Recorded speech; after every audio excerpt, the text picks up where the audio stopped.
All right. Uh, good afternoon, everyone. Thank you for attending today's MacEwan Celebrates Month of Scholarship presentation. I'm Cynthia Pudu, the moderator for this event. I'd like to begin by acknowledging that the land on which we gather in Treaty 6 territory is the traditional gathering place for many Indigenous people. We honor and respect the history, languages, ceremonies, and culture of the First Nations, Métis, and Inuit who call this territory home.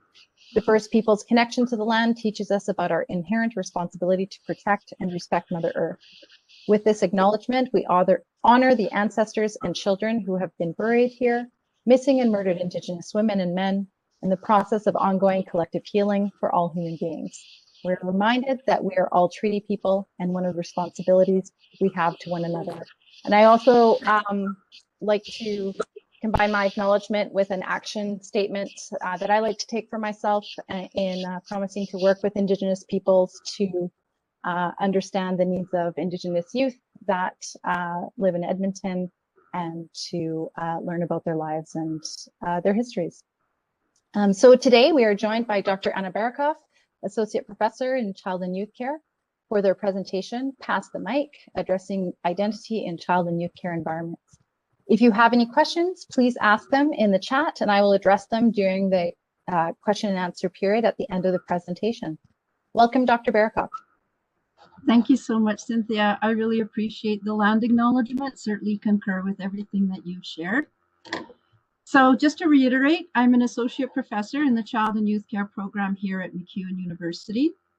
I'm of Doukhobor heritage and a settler on Turtle Island, and my pronouns are she, her.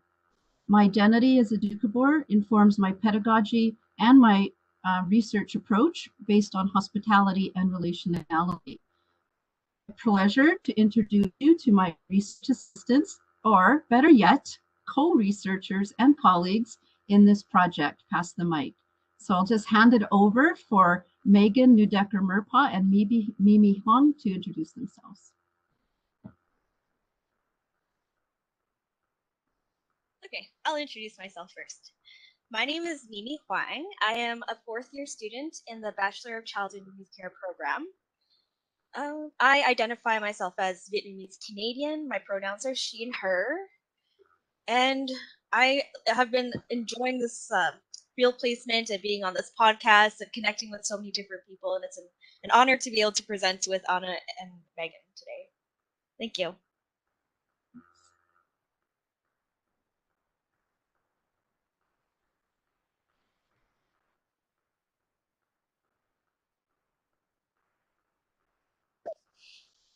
Sorry, everybody, I was muted and I couldn't unmute myself.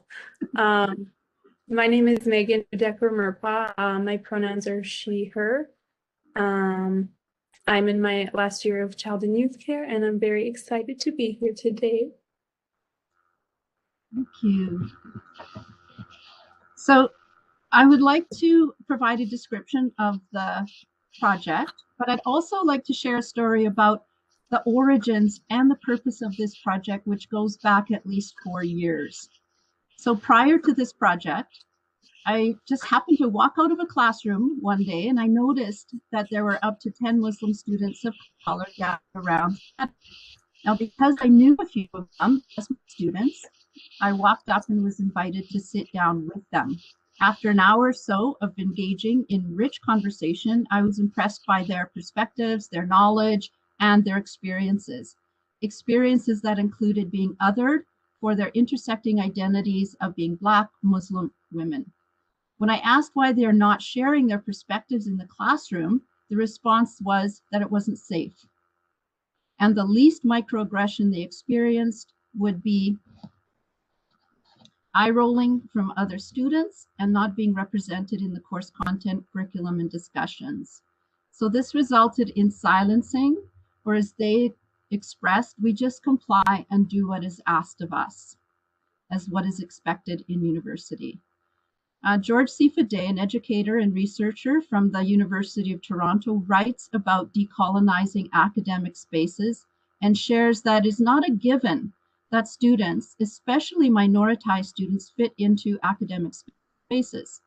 They're expected to negate their embodied knowledges and multiple layers of their identity that must be amputated from their bodies to fit into classroom spaces, which is what I was becoming aware of more and more. University curriculum continues to be based on Eurocentric knowledge and structures designed for whiteness. So this results in students of dominant culture easily fitting into classroom spaces, which makes sense to them, and it's not questioned.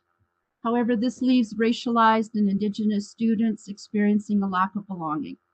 This includes queer students, students with disabilities, students experiencing mental illness, etc. They do not often see themselves reflected in the university curriculum or by the instructors, and not only experience a lack of representation, but also misrepresentation. In child and youth care, instructors, students, and practitioners, we all say that we love child and youth care. However, we must betray it by disrupting inert truths, traditions, by cracking them open to keep them on the move for other possibilities. Education, explains Maria Batiste, can be liberating or it can domesticate and maintain domination. So after having a conversation with these young women, I knew at that point there needed to be spaces to share experiences, knowledge, and ideas. This group of young women and I gathered on campus in spaces we could find. And sometimes that was being sardined in my office, but always with critical conversations and not without good doses of laughter. Soon after, the project gained momentum with child and youth care students, grads, and practitioners coming together to discuss and write about identity. For example, groups shared their experiences of mental illness, racialization, religious orientation, disabilities, gender and sexual orientation, body image, grief and loss, and so much more. Of course, individuals have multi-layered identities and experiences that are not siloed in any one identity position, but intersect across contexts and experiences, reflecting the complex, not to mention messy, intersection of identities. Initially, Pass the Mic was a writing project. It eventually morphed into an REB-approved podcast project. The methodology that I use for this project is based on hospitality. It is about the welcome to occupy space and pass the mic. It provides a forum to share with depth and meaning, to address inequity and social injustice, to share perspectives for possibilities of change overall and in our child and youth care program. Hospitality, as seen through the lens of deconstruction, is about possibilities. Drawing on narrative inquiry, we explore and honor lived experience through story. As Thomas King writes, the truth about stories is that that's all we are. So narrative inquiry provides opportunities to co-construct knowledge in a relational process.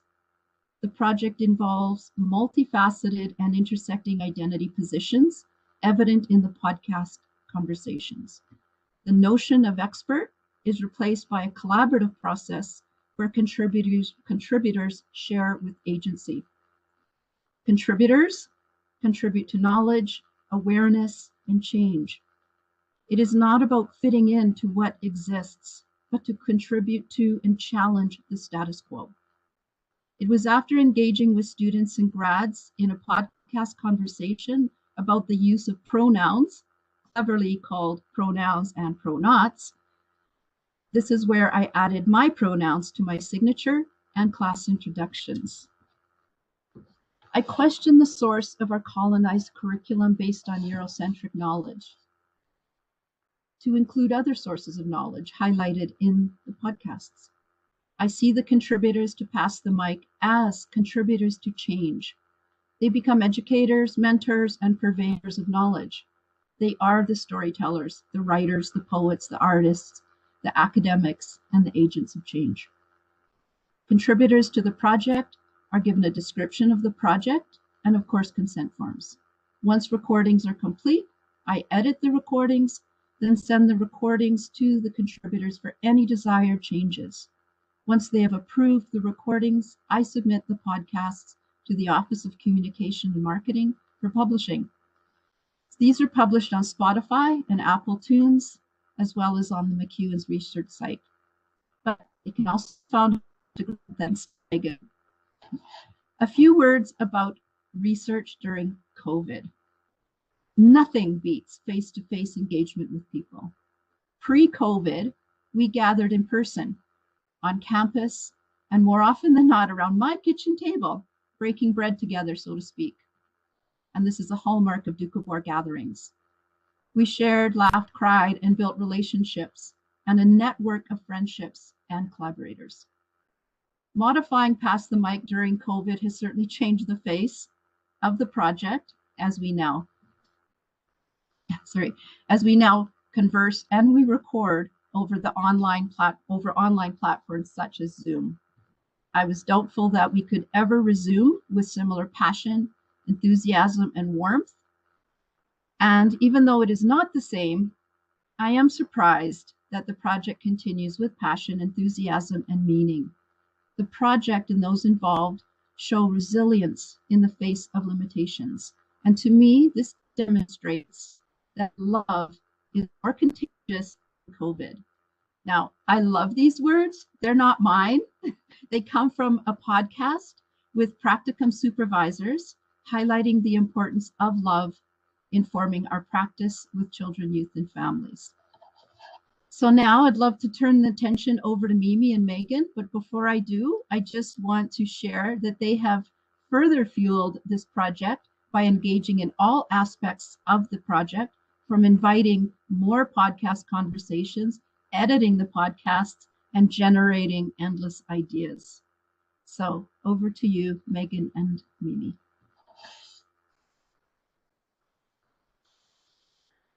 Okay, I'll share my bit first.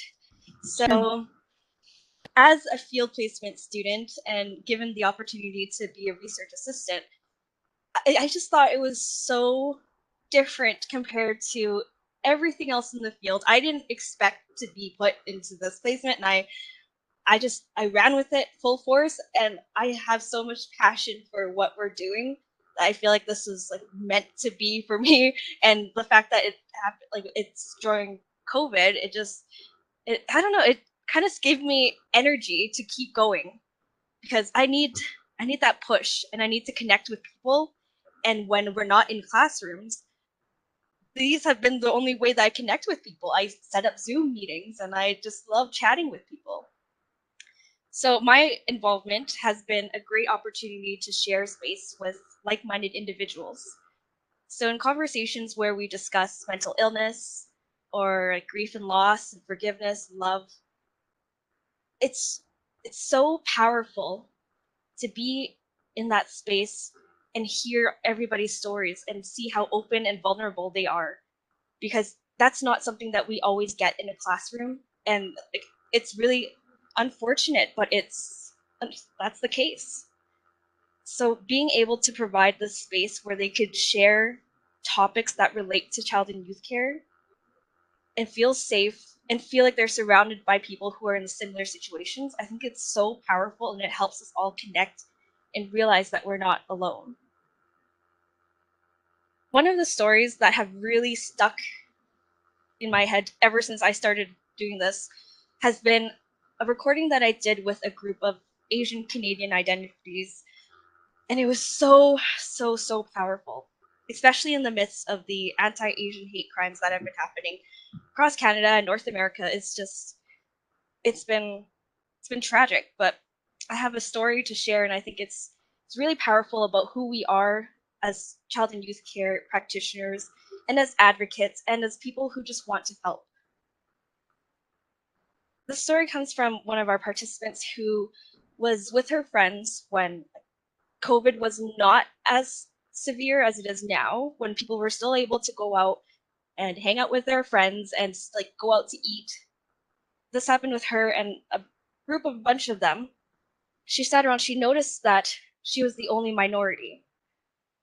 And of course, she didn't want to make it a big deal, but the reason that it stuck was because one of the people in that group, who was a friend of a friend, they were talking about COVID, and she turns to the participant, she says, "Why are you even scared of COVID?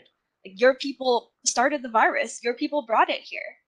And in that instance, she was taken aback. She looked around and she was like, "Is it safe for me to be Asian or a minority in this group, in this setting? Is it safe for me to stand up for myself? And when she was told that story, I asked her, did anyone stand up for you? Did anyone say anything? Her response was, no, but I didn't stand up for myself either. And that really stuck with me, because instead of being angry that people she considered friends, they didn't stand up. They didn't say, hey, that's not a good, that you shouldn't say stuff like that, because that's microaggression. That's a racial slur. Like, you shouldn't say stuff. She didn't get mad at them. She empathized with them, and then she turned it in herself. She internalized it and said, I didn't stand up for me. And she put the responsibility on herself instead of on other people. And I found that to be like, it was so painful to hear, because I could be in that situation as well. My partner could be in this situation, like my parents, even at work. We could be put into these situations where somebody says, like, why are you even afraid of it? Like, you did it, like, you brought this here. And how do we stand up for ourselves?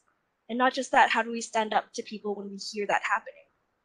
And this is why I think Pass the Mic has been so powerful, because it gives us that chance to share these stories without being afraid of being ridiculed and being like shamed for being Asian or being different. And it just makes us feel like you are not alone. And because you opened up, you were vulnerable, we all gained resilience from that. We all know, like, this is happening. And instead of watching it happen and like thinking, oh, it's fine, it's like they were just joking, now we know if we see that happen, we will speak up. We will say, that's not right. Like, that's not okay. And that's why I love this project. Thank you. Thanks, Mimi. Hi, everyone. As somebody who is very sensitive, this project has been emotional but very healing at the same time, because we talk about things that I definitely wouldn't be comfortable saying in a classroom or in front of people. So in a way, because of COVID, it's kind of been like a blessing in disguise, because we're all allowed to be so open, but we can still occupy our own space. So I think in a way that has made things easier to open up, but at the same time, it's also harder, because we are so far apart and people are talking over each other and constantly apologizing, because we are in child and youth care, very conscious of everyone's feelings and voices. But yeah, I've spoken about things that I never thought I would, especially with people that, I just met online. And I've also been able to host conversations and sometimes even just like record and listen, and watching people, you think somebody, but then when you hear them speak in such an open and honest way, you see like a different part of them. And it's a very like humbling experience to be welcomed into someone else's space. And the first podcast that I recorded on my own, which by the way was very hard because I'm not good with technology, so it was an uphill battle, but I did it, so I'm pretty proud of myself.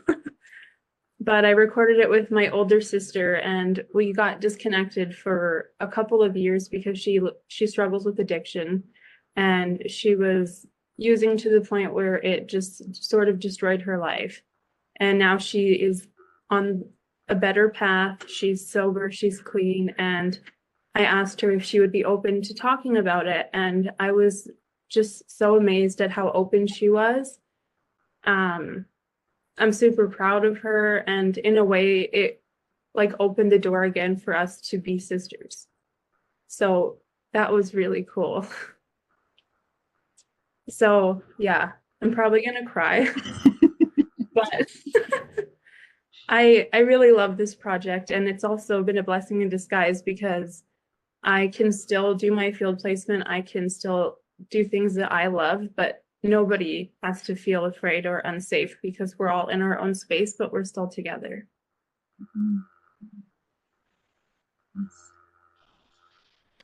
Thanks, Megan. I think what I'll do now is just list off the podcasts and the podcast topics that are available. So they're very accessible. If you went to Spotify or Apple Tunes, and of course Instagram, and it's generating a lot of course, conversations within the podcast conversations themselves, but also outside of those groups. So just by listening to it and conversing, it's generating a lot of critical thought and a lot of great ideas. So I'll list off a number of podcasts available. And one of the first podcasts that were published was around negotiating hearing. So these are from a few students that are hard of hearing, and they talk about their experience of being in classroom spaces as well as being out in the field where they are where they're experiencing a disability that's invisible. So oftentimes instructors and their peers will not realize that they can't hear a video. An instructor might not remember to put on closed captioning. It's really hard to be in a conversation in a group where there's different voices coming across, and it's really hard for them to capture the topic of conversation. So their podcast, which is they did one 2 years ago, and they did one just recently as a follow-up. So that was really fascinating. And all of these podcasts are great sources of learning and acquiring other knowledge. So there's also a number of podcasts on queer identities, as I just recalled earlier. And certainly they do challenge us to realize what could be done better. And they also open up new knowledge for us to experience and then challenge some of those barriers that are faced for people with queer identities within the classroom. One was very interesting on gaming. And so a number of students came together to talk about their experience of gaming, but also how it becomes relational, how it becomes a source of mentorship and supporting others that are engaging in the gaming process. A podcast about grief and loss and the significance of grief and loss. And that is not an easy place to be, but for child and youth care students working in the field through their field placements, as well as their employment, grief and loss is a common experience, but oftentimes it's not given enough attention to really explore the process. So that is very rich. Podcasts on love and forgiveness, which is also very key to our field. In child and youth care, we have transfer in students that join us often in third year, which means that they have not had an experience being in our program during first and second year. And so their experience is very particular to transfer students. And so their podcast and conversation really highlights what we can do better to support and accommodate and integrate students that are coming in sort of in the middle of our degree program. A very powerful podcast on eating disorders, on mental illness. And when I say mental illness, I always had this tendency to say mental health, but the contributors to that podcast had said, call it as it is, call it mental illness. And so a lot of times I'm really becoming educated to use different languages and to think about topics in different ways. That was a very rich conversation. Every podcast that I have the opportunity to be involved in as facilitator, I think that the last one I've done is the most powerful, the most fantastic. So this happens with every single podcast. The one on body image is also really, really important. And I've learned a lot through that podcast, and certainly encourage people to link into any of these. Podcasts on addictions are also very powerful. As in child and youth care, we do have a course on addictions, and that really adds to the richness of that course. Mimi talked about the anti-Asian climate, and that podcast in itself was, again, very powerful. I had spoken to newcomers to our program. So students that are coming from other places, other countries with very different backgrounds than the dominant culture background. And that again provided me with insights onto how best support these students and what do they struggle with. We looked at BIPOC experiences. We looked at experience of being Muslim and queer. There was a podcast of supervisors in different agencies in the field that talked about the importance of love, forgiveness, of vulnerability when supporting children, youth, and families. So there are even more. I think we're up to 20, and we're all in the process of editing more and facilitating more. And a lot of the momentum, sometimes the momentum is very slow, and I'll go for weeks without any podcast engagement. And sometimes we're doing, 2 to 3 podcast conversations in a week. And the editing process is lengthy. Sometimes it's kind of seamless, but other times it takes many, many hours of editing. And we each of us do online editing, right? So there's a lot of possibilities in the way that we use these podcasts. And one of the ways that I use them is this year in my 3rd year class, I created an assignment where each student has to choose 2 podcasts to listen to and then apply an intersectional framework. So intersectionality is a theoretical framework that we address in this particular course. And so it really is not that hard to apply this to the podcast because it is based on identity and the complexity of identities and experiences. So what resulted, which was kind of a nice surprise for me, is that it certainly furthered student learning about particular identities and experiences that is related or unrelated to their own social positions and identities. So when it was related to their own identities and experiences, there was this kind of repetitive sharing in their papers of, wow, it's exactly how I feel.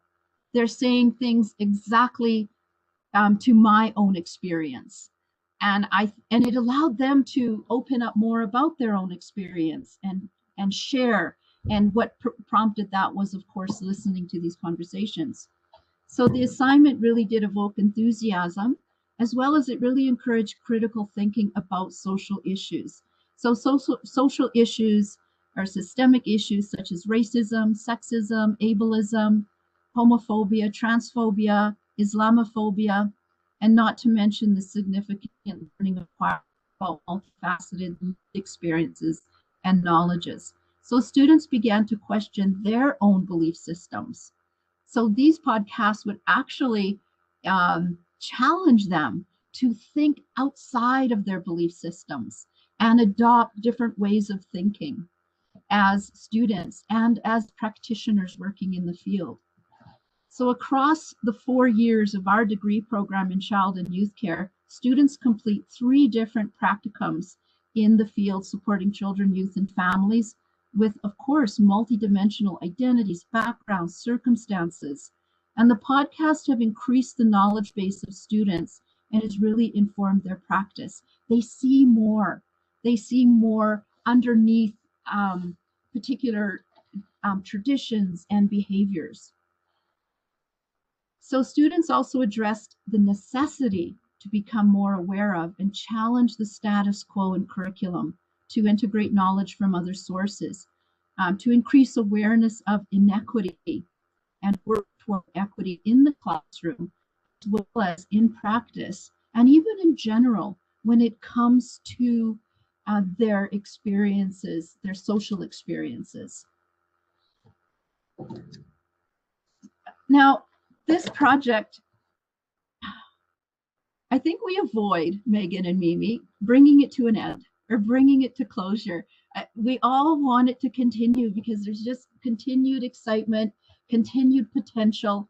And so even though we talk about closure, because at some point we need to bring this to closure, at least at this point, and then consider how it could be carried on. Because one of the things that I'm getting asked more and more by students is, will the podcast project continue?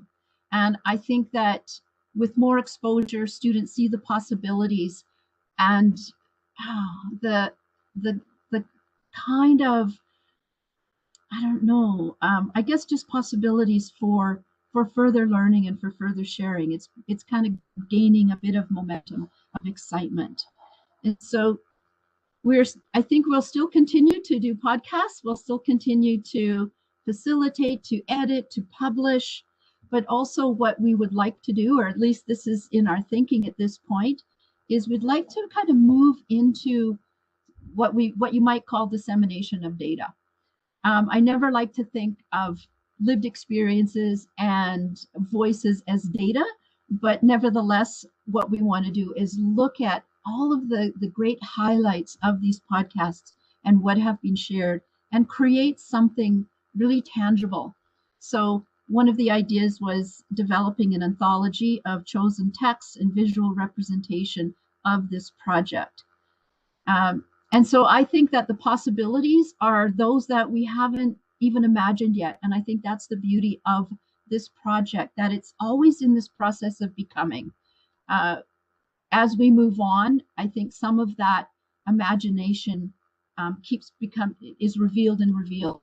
And so the possibilities are in some ways endless, and they're very exciting. And they're actually quite exciting because we don't know what all of those possibilities are, or where this project in itself could keep transforming and continuing to become, I suppose. So I'll leave it at this point as to whether there's any comments or questions that any of us can address. So if anyone is interested in or has a question, you can just enter it into the chat and I will read it out. Okay. And I'm not sure, I was having a bit of a tech issue with the questions before. So if someone, if you just can't get that question to me, or if you've asked one and I don't see it, just try and you can see my name on the drop-down list and send it directly to me. But I'll start while we're waiting for questions. Anna, what are your thoughts? Because it sounds a lot like the podcasts were with your students in the Child and Youth Program. What are the thoughts of getting voices of different students across campus that might not be engaging in these conversations regularly with their classmates? Yeah, you know, Cynthia, I think this is part of where I mentioned, where else could this project go? What else could it actually become in possibilities? And so I know that there's interest from child and youth care students, practitioners, grads, to invite other voices outside of child and youth care. And that's exciting for me too. I think that could certainly be one of the next phases of this project, because I would like to see this project not solely polarized within child and youth care, but also expand out into the broader university context and environment. And of course, out into the field. And there certainly are places where organizations and agencies are really interested in using podcasts as a way, say, for youth that have aged out of care to become involved in sharing their stories and having their voices and perspectives accessible to, you know, interested people and parties. And I think it could make a difference in so many ways. I think that the changes that can spark from this project are yet to be seen, but they're nevertheless there. And I see it as kind of small steps where certainly my thinking has changed a lot around identities and our courses, our curriculum, and places that are that I can see need to be changed and need to be challenged. And suddenly I see that less as an impossibility and more as possibilities.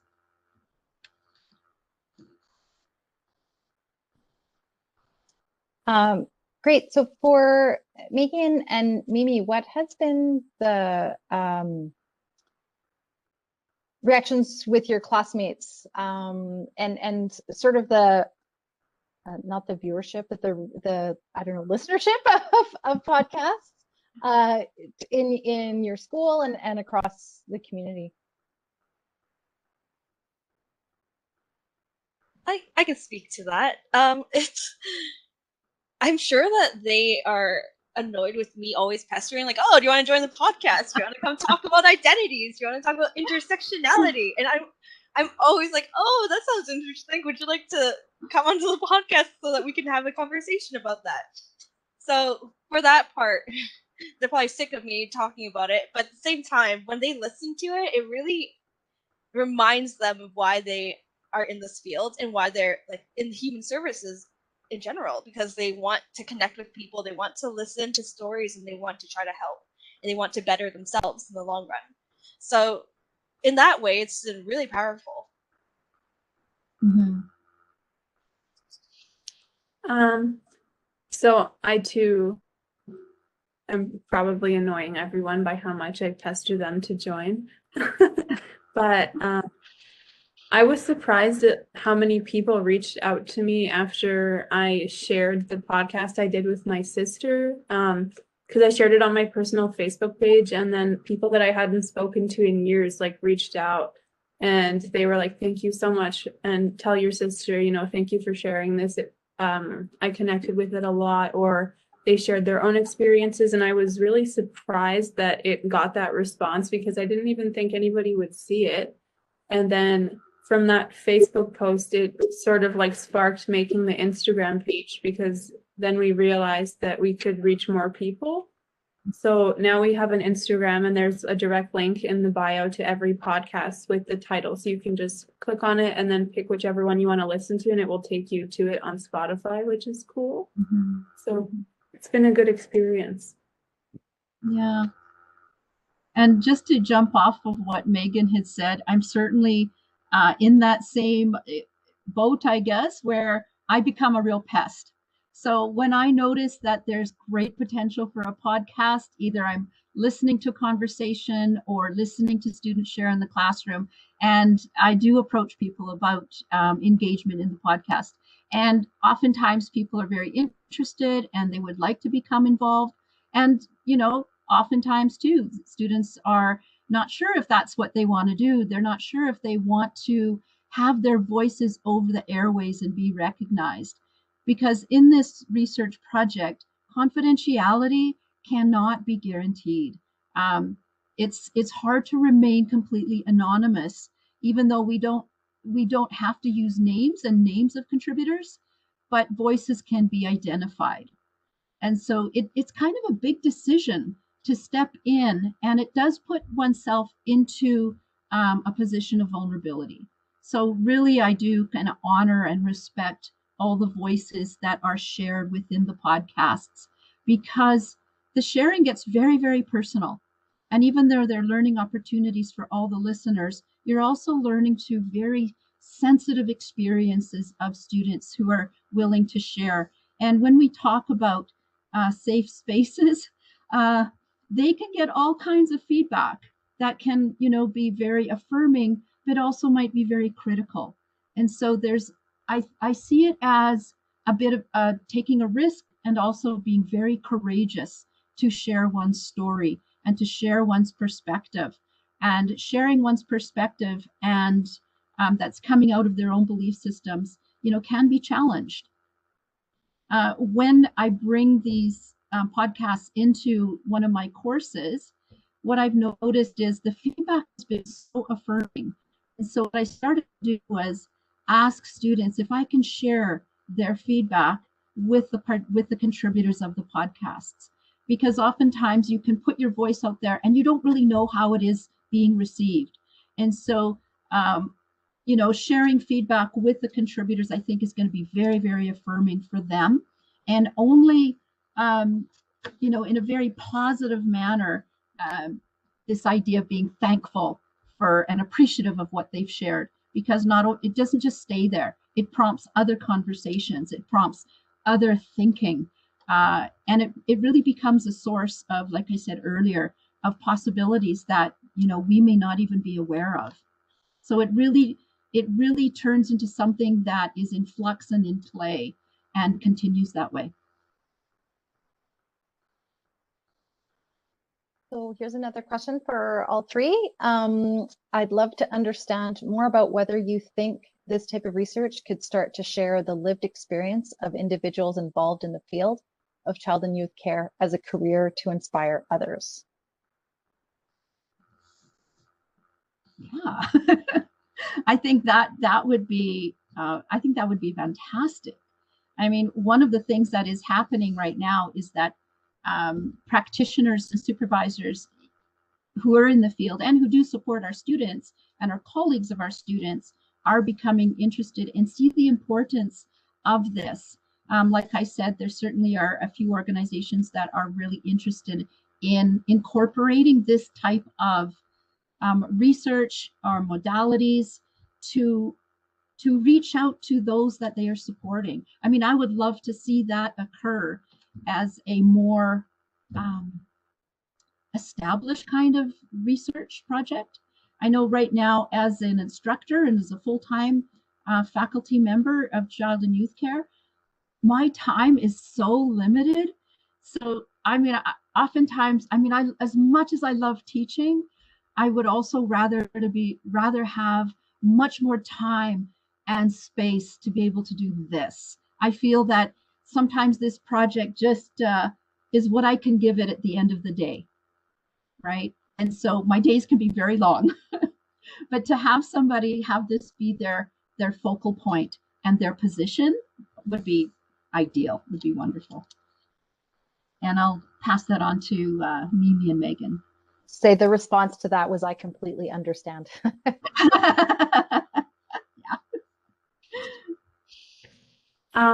I think it would be so cool to have this as a job, but I don't know how that would happen or who would pay me.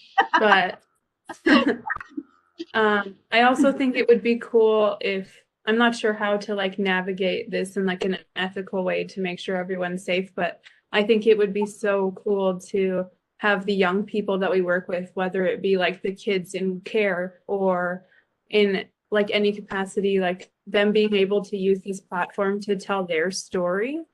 Because I think a lot, well, I grew up in the system, so like I have a different perspective than most people, but I think a lot of the time when you're working in the field, it can be easy to sort of get lost in things. And at a certain point, you may not even realize you're doing it, but the young person's needs aren't at the forefront anymore.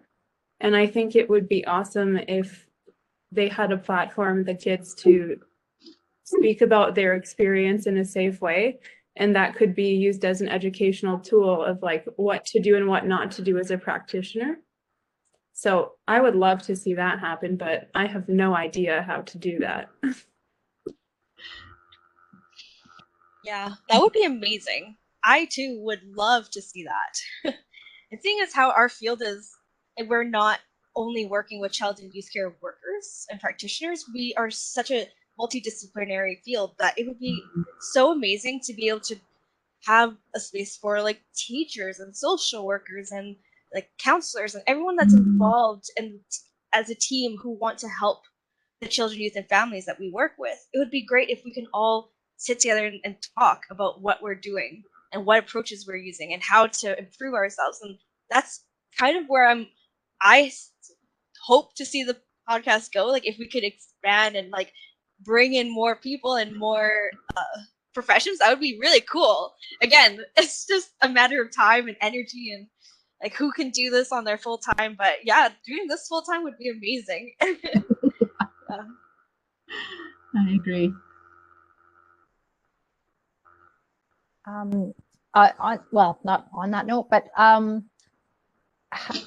are there similar types of podcasts that you know of across the province, across the country, across the world that you can compare? Are you groundbreaking?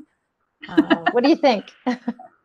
Wow. You know, I'm not really aware of all the podcasts available on, say, national or global arena, but the podcasts that I've come across, and podcasts are that's quite trendy right now.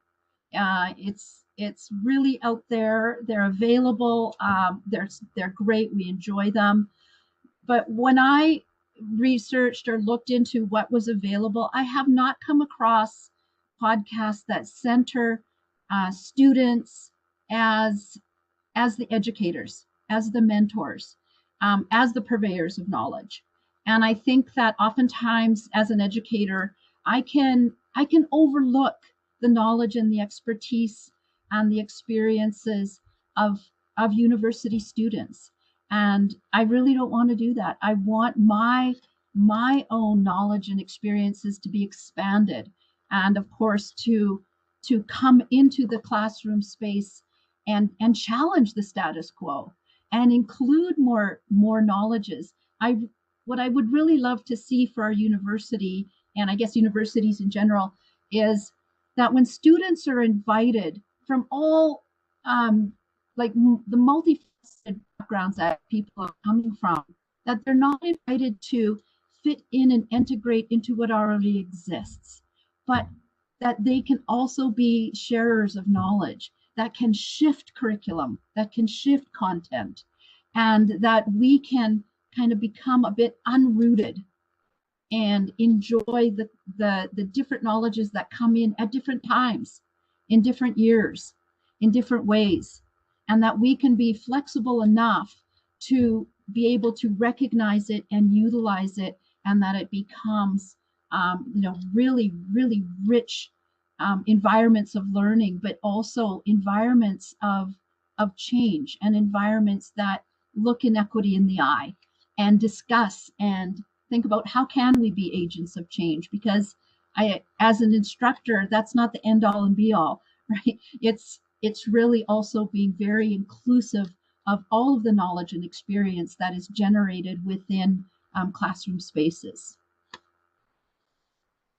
I don't know if I answered that as directly as you asked me, but that's what came out. I have a podcast in mind that I've been listening to for a couple of years, but it's not related to students, but it has sort of the same idea. So it's based out of a prison in California, and they talk to the inmates and they let them share their stories on the podcast. And now because of COVID, they're doing it over the phone. So they'll call the prison and the inmate will speak about their experience, and then they'll record it and share it. So it's just like another way of getting voices out there that wouldn't be heard. Mm-hmm. And I think it's really cool because I think there's a lot of stigma around being incarcerated, and the prison system is just corrupt. So I think it like allows people that listen to see them in a more humane way instead of demonizing them right off the bat. And I really like that about it. It's called Ear Hustle. If you want to listen, it's very good. Well, thanks for that, Megan.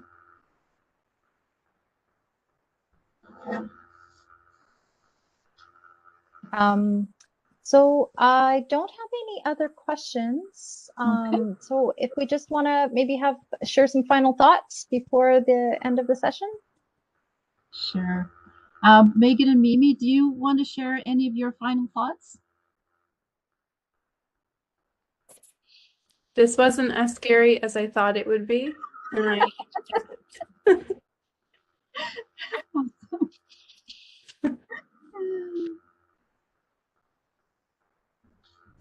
It's been fun. It's being able to share and to listen to everything, and I don't know, it's been a really great experience being able to present or co-present with Anna and Megan here. So. Yeah. I'm really appreciative to have this space to share the research and the project. I think part of our intention is to get them out there, is to garner listeners and perspectives and thoughts and continue with this. And I guess for the last word is just to say, link into Spotify or Apple Tunes or Instagram and sit down and enjoy our podcasts.